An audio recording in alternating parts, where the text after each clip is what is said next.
I'm at channel, welcome. Right, today I've made this little bezel and I'm going to be talking about different ways you can mark 4 claw positions around it. So yeah, if you're making a ring or earrings or pendant or something, it's going to be 4 claws. This video might be helpful to you. I wanted to make a video specifically about the claw positions because there's a big difference between something that looks a bit bodged and something that looks really well made. And it starts with marking your claw positions in the correct place on your collet or whatever you're making. Yeah, things can look bad really quickly when claws are all not symmetrical to each other or just put on a bit wonky. Things look horrible really quickly, so it's important to get your claws good, and it starts with just marking where they got to go correctly. So I'll get into it after I say thank you to new patrons. We've got Mark Kane and Connie Goodwin. Thank you very much, guys. If you want to become a patron yourself, benefits are you get a shout out on the next video after you joined. You get access to the new YouTube videos 2 weeks before they go public.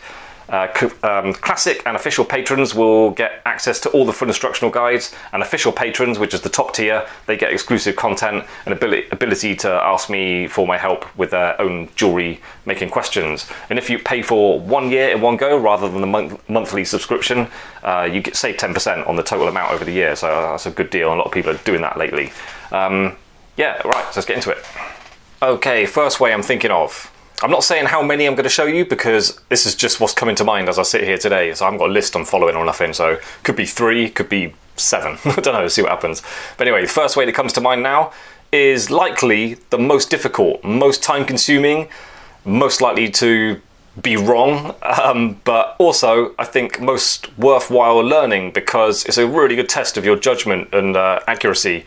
What I'm doing is using my saw blade in my saw frame, nice and tight in there. That's a perfect straight line. Us jewelers, we use this all the time to judge things, like you've got shoulders go up to a head or something, you want to make sure they're in line. Just put your saw blade over the top and have a look. So when I'm putting that, moving it across, I'm looking not just at the saw blade and that rim, that flat edge facing me, I'm looking at the space in the middle. You see it's 2 semicircles. It's quite easy to just line it up and get it right down the middle where you're satisfied that's going directly across the centre. You've got 2 semicircles that match each other quite clearly. So let me actually do it, looking at it rather than looking through the camera. One little tip, like say you've made a collet, find your solder join. I'm not sure where mine is now, tied it up too much. But anyway, yeah, I would recommend put a claw over the top of your join on your collet, because that way it's right over the top of the join, and then when you're polishing it, there's no risk of any little line showing up, or in the future, when the piece gets a bit tarnished with a bit of wear and tear, you won't have a little line showing up, because solder does seem to tarnish differently to the metal it's on. So yeah, put it over your solder join. So I would find my solder join, probably put it on the top, just touch my saw blade on that join, and then just looking at the bottom really, trying to find the center. So I would then, with my saw blade, just go up a little bit. I'm not trying to cut a little line, because you just want your groove on the side. I just want to mark it so I can see clearly without actually cutting it. And then carefully do the bottom as well. Then you've got top and bottom. Then rotate it that way. I'm always working up and down, yeah. I think it's easier to do it accurately. It's probably something to do with the way our eyes are left right, not up and down. You can see the difference symmetrically between 2 halves if you're judging the left to the right rather than top and bottom. So I've got my marks there. I can envisage a line going across those, across the center, and then I use that to go directly vertical to that being horizontal. So normally I do this much more carefully, but just to give an example, difficult with the camera right here in front of my face. So anyway, now I've got top, bottom, left, right marked out, and then when you've done it, this is not a good job, I think it's not quite accurate. Rotate it around. Sometimes they look good one way and you turn it that way and it look terrible. Like this one looks slightly across, so if you just start with a thin line, you can pull it across a little bit and then test it, see if you like that. You can also, from that, get your dividers. Oh, mine are way over there. Open up your dividers and just pretend these are dividers. Put one on the other, then rotate it, make sure they're the same, then you can actually quite quickly, once you've practiced it a little bit, you can quite quickly do a reasonably accurate job. This is how I've mostly done it my entire career. Just wanted to mention one more thing about that. If you have a black marker pen, black fine marker pen, I think it's a really important tool. I use mine all the time making jewellery. You can put a line around the rim, and then that way your saw blade will really easily put a mark on there. So you haven't got to worry about scratching the top deeper than you meant to. Yeah, that might help you out doing that job as well. So anyway, that's one example. Next. So I'm going to assume you've got something flat you can put down. Squared paper. Very helpful designing jewellery and marking lines out and stuff. So obviously what you made isn't going to fit nicely in between the lines, so a little bit of patience to line things up nicely. Get it directly in the middle. And let me actually try it.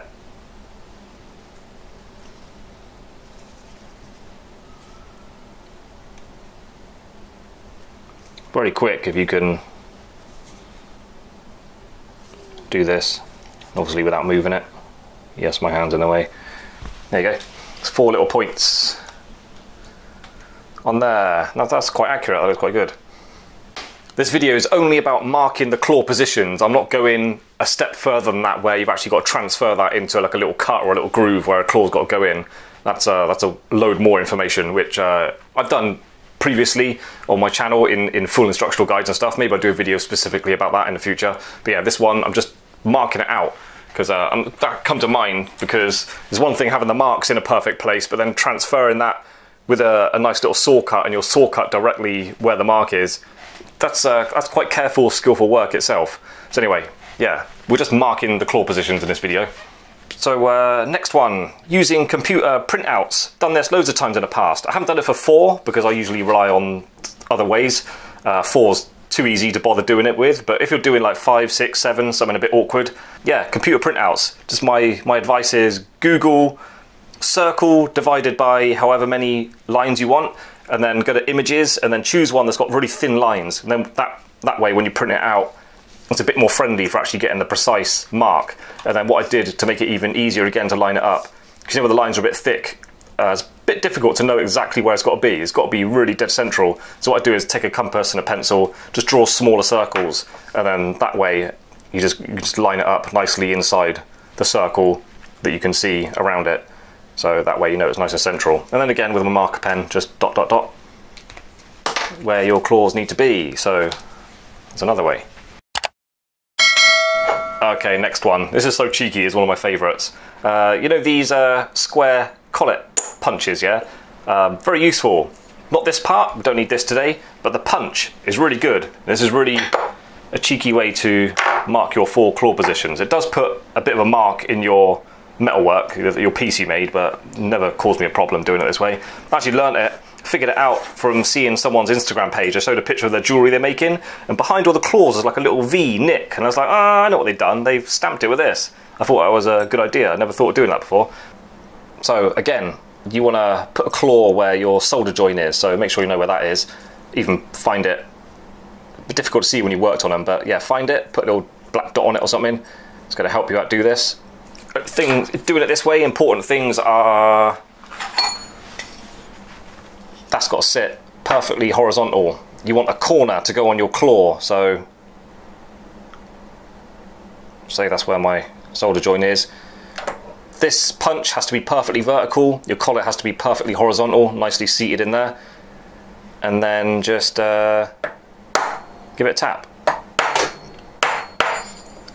Okay, you certainly don't want to really bang it one, you just want to put a little mark in there. See that little nick? See there's 2 either side of my tweezers there?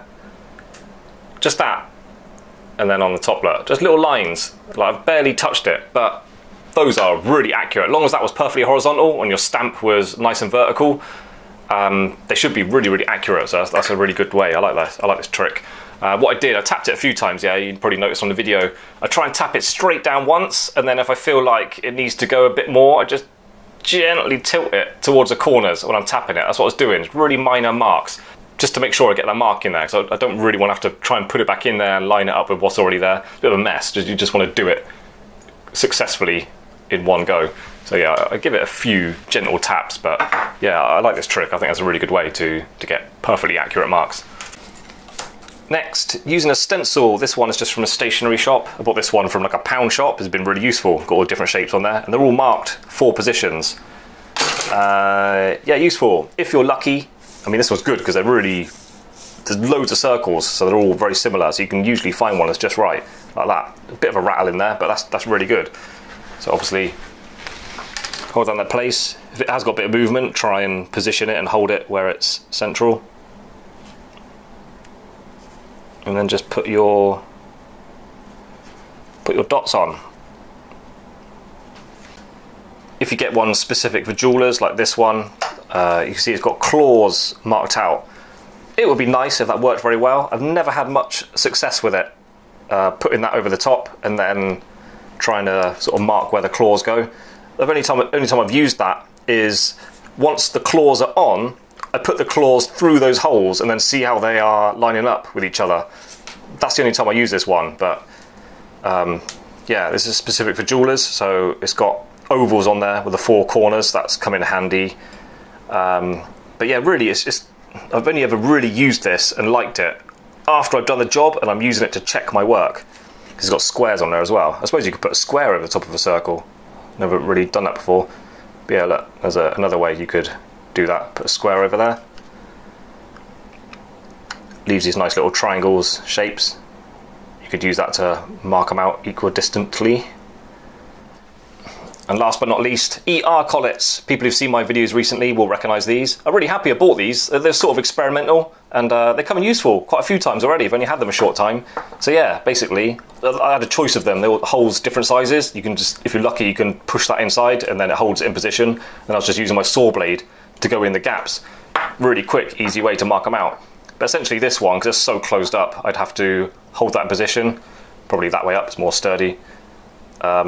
Yeah, and then same like when it's marked on paper, I'll just mark it with a pen. I think that's what I would do. But the success of that is making sure it's perfectly central on there and then you don't move it about when you're working around it. But yeah, in my video, I can put a card to it on the screen. I was talking about I had this 6er and I wanted a bigger hole in the middle. I was going to try and open it up. I did do a video recently exclusively for the official patrons.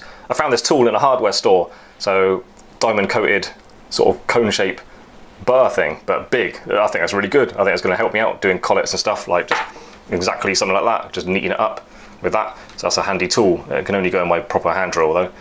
Anyway, so that's useful. But yeah, successfully I ground that out and opened it up, so I've got a 6er now for doing the kind of thing I'm talking about today. Okay, I said that was the last one. I lied. There's one more. It's a silly one, forgive me.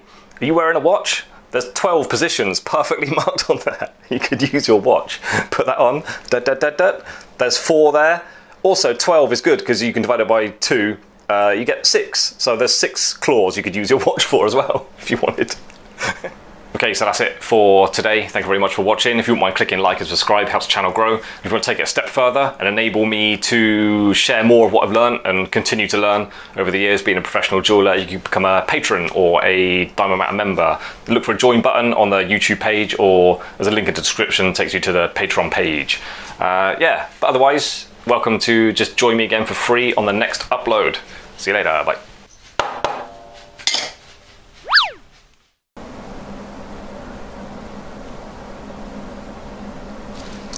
Oh, lunchtime.